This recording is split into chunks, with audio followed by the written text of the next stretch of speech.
Cristiano Ronaldo a peut-être le niveau en Arabie Saoudite, pas en Coupe du Monde. Ça vient du R9. En général, le corps te signale que tu n'en peux plus.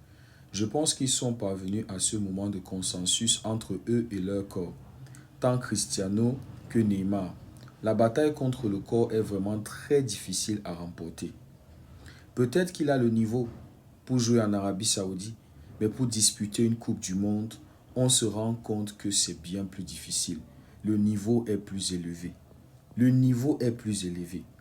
Les pros Ronaldo qui passent le temps à comparer, à dire ouais, Cristiano Ronaldo, meilleur buteur, meilleur passeur, la Champions League. Nous sommes en Coupe du Monde. C'est le plus haut niveau.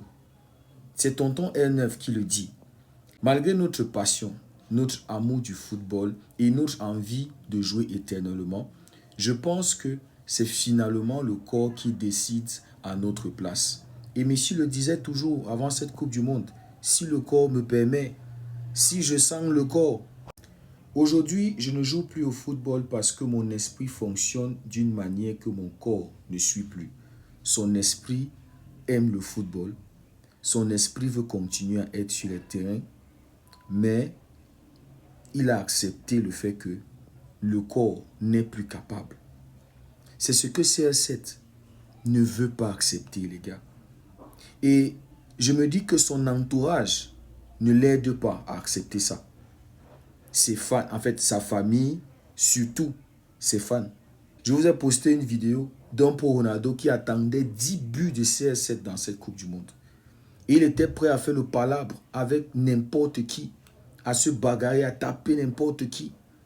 Il avait des attentes très élevées pour son GOAT.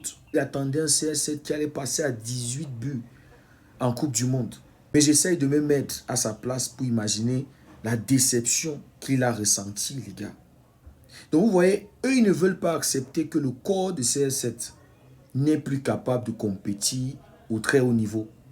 Malgré tout le travail qu'il va mettre, CR7, c'est un très grand sportif, athlète, en fait. Discipliné et tout ce que vous voulez. Donc malgré tout, l'envie, tout, les gars, le corps de CR7 ne répond plus. Et il doit l'accepter, CR7. Mais il ne veut pas l'accepter. Voilà le conseil, j'espère qu'il va écouter, qu'on ne le reverra plus en sélection. Parce que plus il force, plus il plombe sa sélection.